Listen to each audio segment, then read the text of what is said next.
Rune Factory, Guardians of Azuma, is a fun little farming game. You can manage your villages, fight dangerous monsters, and maybe even fall in love. But who has time for all that, when you need to crush the world with the iron boot of capitalism? And so today, I'm going to be seeing how fast I can make 1 million gold using the power of industrial farming. Sure, the goal might be to save the world, and this may just destroy it, but right now I need to worry about saving my wallet, and if the planet declines during the process, I'm sure it's nothing a little plot armor can't fix. And so first things first, getting the boring bits out of the way, because the first couple days are very much on the rails, and you could even call it a tutorial. There aren't really many opportunities to make choices, and you certainly don't have opportunities for profit. Nothing's unlocked. But I do have a plan to make some seed money. And so first, I need seeds to make money off of. Turnip seeds. And then I need to create some fields, plant some seeds, water them, and use just a little bit of magic. Trust me, it's totally legal and 100% organic. And the handy rest button to turn those seeds into fully grown plants. Because all my life, people told me money doesn't grow on trees. And it turns out they were right. Money grows in the ground instead. This won't be a lot of money. This certainly won't make me a millionaire, but it's at least enough to get started. And I can use this to buy all the supplies I'm going to need later on. So, with that out of the way, let's skip to some of the boring stuff and jump to day 3, where we can do something a little bit cooler, because that is when the game opens up and lets you start exploring in the world. As of day 3, something really interesting happens. Instead of being stuck in your little village, in your little bubble, the spring village is now in your rearview mirror, and you need to find something in the summer village. This is how you progress the story. Go to a new village, deal with their problems, gain access to that village, plant more crops, grow more things, maybe fall in love with the village's god, all that fun stuff. But remember, we're not here for any of that. We're here to make a profit, and there's some really neat things you can do in that regard. Because currently, we've been farming turnips, and they only sell for around 30 gold each. That's chump change. Now, we could use the strawberry method, as you can reharvest strawberries several times. They're way more efficient than turnips. Plus, each strawberry sells for a whopping 50 gold each, which is a genuinely impressive step up. All the capitalists would approve. But we need way better. We need the standard oil of Guardians of Azuma. We need a strategy that a certain YouTuber known for challenge videos would call perfectly balanced. So let's go on a little adventure to a place called Mushroom Island. This is a magical, almost idyllic island floating in the sky, with one inhabitant, whose specialty is identifying mushrooms. But there's something more important than the island itself. Right down here, at the very side of the island, there's a small patch with beautiful golden pumpkins. Golden crops take longer to grow than regular ones, but unlike regular crops, you don't need to grow them in a specific village to maximize their yields, and they sell for a whopping 200 base, 210 after you increase sale prices, gold per produce. Is this worth doing over strawberries? Well, while you watch this farming montage, I'm going to break it down and do some quick math. As a note, I'm using averages here. I'm making a bunch of estimations. This is not super scientifically accurate, but luckily, these golden crops are so OP that it doesn't need to be super scientific. So first we have the humble turnip. Normally it would take 3 days to grow, but if you're accelerating things using the drum dance, it's only 2. You get an average of 5.5 turnips per harvest. They're worth about 31 gold each, and this results in 85.25 gold a day.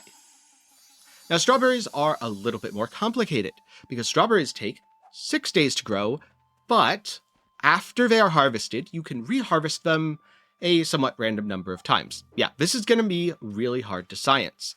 Luckily, with a little help from the drum dance, those 6 days go down to about 4, and the reharvests are 1 day each.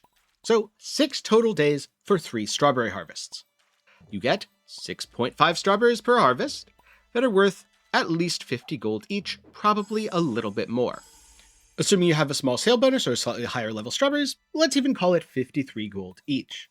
So, 6.5 strawberries per harvest, 3 harvests, over 6 days, 53 gold per strawberry is 172.25 gold per day.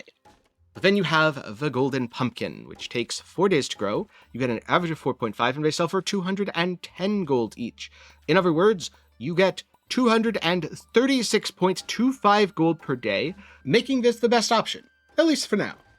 As you harvest more crops, They gain levels. They can go all the way up to level 9, and each level is even more profitable than the last. Since these prices are determined by the base price, the more valuable a crop is, the more it increases as you level it up. And so, that is the plan. Grow many, many, many golden pumpkins and sell them for infinite money. But in the meantime, I've got a few days to kill before the first golden crops mature, which presents a great opportunity to expand the farm. Unlike some other games in the Rune Factory or Harvest Moon series, you don't just get to till land. Instead, you need to craft fields using rich soil and red soil. These soils can be earned by Emma plaque requests, defeating bosses for the first time in a day, and crafted using rocks and weeds. So it's time to do some sweeping up, smash nearby debris, and build the farm up to maximize profits. Let's do just another handy-dandy time skip until the pumpkins are ready to harvest. Wait a minute. If I harvest these, I'll get 8 nice golden pumpkins, or 7 because I messed up my drum dance for one day. So instead, I'm going to use the sacred sword and turn them into seeds. That's right. If you burn your plants, you get beautiful seeds out of them instead of produce. Don't ask me how it works, it just does. Shut up, stop asking questions. This way I can plant even more golden pumpkins. And I will start a golden squash empire for massive, massive returns. So it's time to sit back and let the fields of gold grow while progressing the story, because there's one more piece of a puzzle and I'm going to need to get a lot farther and add a lot more gods to my collectibles tab. Alright, we're back and it's day 10. Planting dozens of golden pumpkins is all well and good, but as I said before, there's something even better. Golden turnips. These babies take less time to grow and sell for the exact same price. That's right, they only take 3 days to grow on average, which means we get a whopping 315 gold per day. But where do you get them? Well, first up, you need to progress the story by completing all 4 of the elemental villages. This is what took a few days, at which point you can unlock a quest to dance at all 4 of the Kagura shrines, which opens up the rest of the world, including one very special place, Dawnbreak Island. And that is where we're going to find the root of our profits. So I'm going to head over to Dawnbreak Island, and then promptly get beat up by enemies, because I forgot that I was supposed to be upgrading my character and upgrading my food. Remember, I'm a capitalist. I don't do the adventuring. I hire plebs to do it for me. And the turnips themselves are on a small side island. So I'm going to need to go and float down, then deal with the enemies below to gather 8 beautiful golden turnip seeds. After that, it's just a simple matter of returning to the village, planting the seeds, watering them well, growing them every day, and then, much like with the pumpkins, using the flame sword to turn them into even more seeds and replant the entire field. As a small side project, I'm also going to get even more profits from the Autumn Village, because the Autumn Village is capable of growing a super special crop called rice. Rice takes a long time to grow, and it's not very space efficient. But with a little work, it sells for around 60 gold each, and from every 4x4 rice paddy, you get a whopping 25 on average. So this is a great way to get additional profits. But here's the thing. We're already at day 11, and so far the profits haven't exactly been spectacular. I've made around 160,000 gold in village assets, which means it's going to take a very long time to complete my goal of 1 million. But everything up until now has just been to get the pieces in place.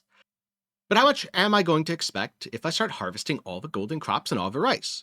Well, on day 11, for the first time, I sold a full harvest, and I got around 90,000 in income. That's right, 90,000, almost 10% of my goal from a single harvest, from a single day, and that wasn't even all the fields going full force. And so, starting from day 12 on, it's going to be really simple.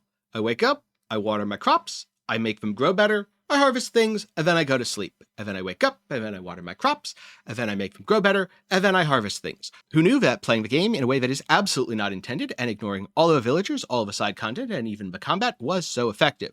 Okay, technically I did assign the villagers to gather me a bunch of base resources like fish, which does add a little bit of money, but let's be honest, that's chump change in comparison to the crops. And since the harvests come in every 3 to 4 days, over just a few days I'm going to gain hundreds of thousands, and the game can't do anything to stop me. A few moments later. So it's a couple days later, we're on day 18, I've been getting tons of gold. Most of this is from the sale of wheat, golden turnips, and a few golden pumpkins, but you know what, the villagers have really been trying their best, and I am at 900,000. That's right, only 100,000 to go. And so today is the big day, it's time to have an Azuma fire sale. Sell everything, all the random materials that I happen to pick up and gather, all the random seeds that I'm not going to be using anymore because it's time to turn in that harvest, and of course, all the crops from today. Because yes, it's about getting 1,000,000, but also, it doesn't hurt to go just a little bit over in case something goes wrong. Not that there's anything that would go wrong, right? And so I quickly set about with my daily tasks, especially the daily harvests, and afterwards, I went back to the temple to take one last sleep and watch the profits roll in.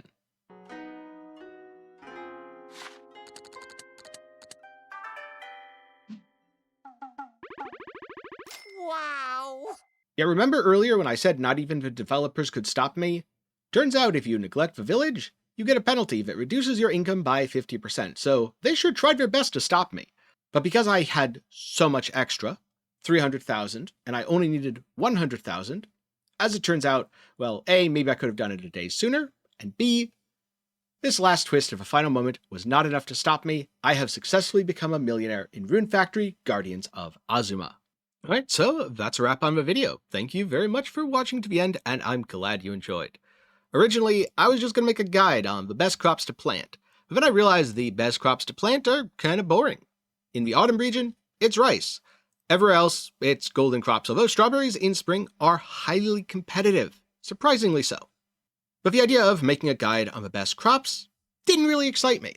The idea of turning it into a challenge run very much did.